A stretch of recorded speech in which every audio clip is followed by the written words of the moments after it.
Halo guys, selamat pagi. Jumpa lagi, tetap sehat, tetap semangat bersama Dapa Agro Indonesia. Bertani mudah, bertani murah, bertani melimpah, bertani berkah. Ini metode lama yang kita lakukan, namun ada pembaruan yang tambah pinter, tambah efektif, tambah maksimal hasilnya guys. Ini dikondisikan beberapa aplikasi kita uji, yaitu sampai 3 tahun. Ini kebetulan yang tahun ketiga kita menemukan hasil yang lebih bagus dengan herbisida paraquat dichlorida.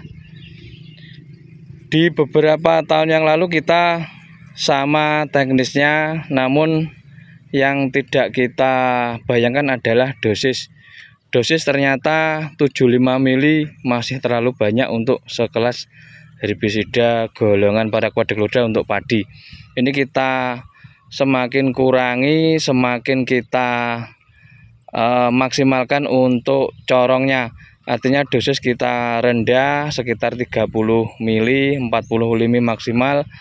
SL-nya yaitu sekitar 150 SL. Kebetulan ini kita memakai Leuxon, merek dagangnya dari Petrokimia Petrosida Gresik, dengan corong yang menyamping, kemudian semburannya yang agak kasar. Ini menambah cepat untuk reaksi kebasahan di rumput-rumputnya, juga menghindari percikan kabut sehingga di padi kiri kanan tidak begitu bahaya, karena padi sudah berumur antara 30 ke atas, yang dimana pangkal-pangkal batang bawah, nampak seperti ini, pangkal batang bawah ini sudah mengeras. Jika kena percikan yang kita kondisikan cuma 40 mili, ini akan tidak berisiko mengalami pengurakan anakan, juga kematian di padinya. Nampak semacam ini, ada basah ini adalah herbisida yang kita semprotkan, karena sedikit, bukan mengabut, namun sedikit kasar guys, ngopros bahasa Jawanya. Ini dimaksimalkan untuk menambah kebasahan, mengurangi percikan kabut, dimana percikan kabut ini keluar dari kiri kanan corong yang juga berdampak negatif pada pertumbuhan anakan padinya. Nampak seperti ini aplikasinya, pelan-pelan. Untuk potensio harus diwajibkan normal, harus diwajibkan layak pakai. Jika potensio ini tidak bisa dikecilkan, nanti kurang maksimal karena hembusan kiri kanan dari corong masih terpercik, sehingga di pangkal tanaman padinya akan imbas paraquat dichlorida. Perlu diketahui bahwa paraquat dichlorida ini disarankan memang untuk lahan kosong, non selektif, tidak untuk lahan padi. Maka dari itu, memakai pelindung corong, kita manfaatkan kekuatannya, kita memanfaatkan fleksibilitasnya, keampuhannya.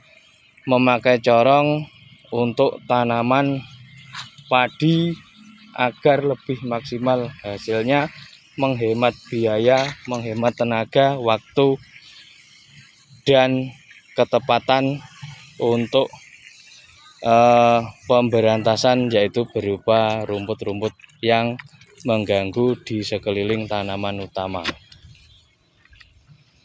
Nampak seperti ini. Paraquat dichlorida ini banyak sekali macamnya, mereknya, namun yang umum diketahui banyak orang yaitu golongan Gramason dari PT Syngenta 276. Untuk di padi disarankan ada kriteria tertentu. Jika adanya Gramason atau yang berbasis SL adalah tingkatan kekuatan racunnya. Yang umum digunakan adalah 276. Pakai aja satu tutup kurang lebih 30 mili guys untuk 276-nya. Sedangkan untuk 135 ini kita uji coba 135 juga memakan satu tutup. Karena intinya Meskipun dosis banyak, dosis kecil, misalkan dosis kecil, jika aplikasinya basah kelomoh akhirnya akan tinggi juga. Maka dari itu bagusan yang dosis kecil namun basah di rumputnya, nanti akan berdampak pasti kematian, karena herbisida ini non selektif, apapun yang disentuh pasti akan mati karena berbahan dasar yaitu semacam air keras yang sudah disempurnakan, sehingga tidak berbahaya di kulit namun berbahaya di hijau daun terutama tanaman. Nampak seperti ini, tetap mendasar, aplikasinya pelan-pelan. Ini satu tangki yang sudah berpengalaman kurang lebih hampir setengah jam, artinya jika pemakaian normal, penyemprotan normal biasanya 2,5 tangki habis, ini baru dapat 1 tangki guys. Itu bandingannya kurang lebih 2-3 tangki menyemprot normal, sedangkan memakai herbisida ini cukup 1 tangki penuh baru habis. Artinya mangkul 1 tangki ini sama dengan halnya 3 tangki jika disemprotkan untuk lahan normal.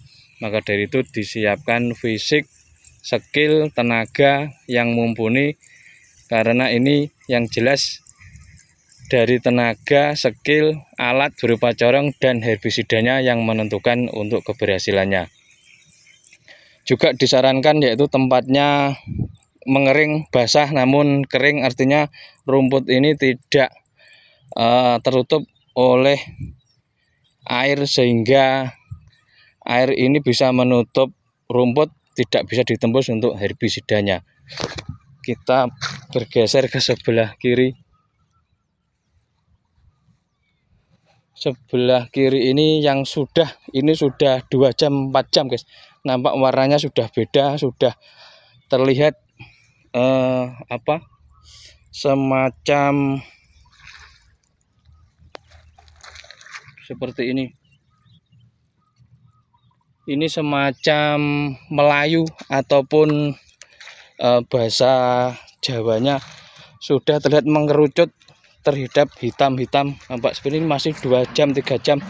Artinya aplikasi ini dengan dosis kecil pun yang 150 SL sudah mumpuni. Nampak seperti ini, menghitam seperti ini guys. Ini adalah menghitam. Juga di lahan-lahan padi ini, rumput padi berbeda dengan lahan kosong, artinya dengan dosis rendah pun masih bisa membakar untuk rumput-rumput karena kondisi rumput yang lunak.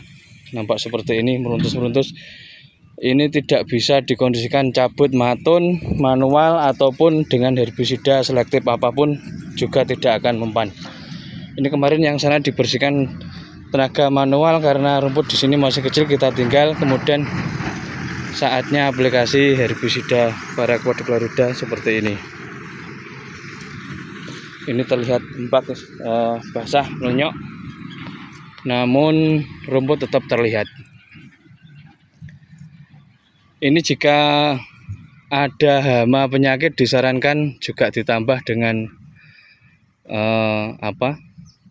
insektisida berbasis wereng, bisa Aplot, bisa Mipcinta, bisa Mipcin, bisa BPMC, bisa Basa ataupun merek-merek yang lain. Nampak seperti ini. Ini sudah dilakukan pemupukan kedua. Juga disarankan aplikasi herbisida ini usahakan padi berumur dulu kurang lebih 30 hari. 30 hari adalah fase maksimalnya anakan, artinya sudah tidak ada keluar anakan lagi setelah ini. Juga mengerasnya batang-batang di padi yang nantinya bila terkena sabapan ataupun semburan embun-embun tipis di herbisida tidak sebegitu ngefek pengaruhnya terhadap tanaman utama karena batang sudah keras. Karena juga kita kondisikan untuk dosis seminimal mungkin agar aman di padi, namun sudah tidak aman, sudah membakar di rumput-rumputnya. Intinya yaitu pakai aja herbisida Paraquat apapun mereknya, wajib dicorongi, umur wajib 30 ke atas, artinya sudah bubuk kedua. Terus tambahkan aja insektisida apapun jika ada hama, biar hama yang bersembunyi di dalam rumput bisa terkendali. Setelah itu, jika memungkinkan pupuk aja NPK tipis, dilakukan pengairan. Nanti seiring perkembangan tanaman usia, rumput ini sudah tenggelam, tertutup dengan padinya, menghemat biaya, rumput sudah bersih, padinya tanpa kompetisi rumput lagi. Kurang lebih seperti itu guys untuk aplikasi hari ini. Mudah-mudahan bermanfaat. Terima kasih telah menonton. Jika ada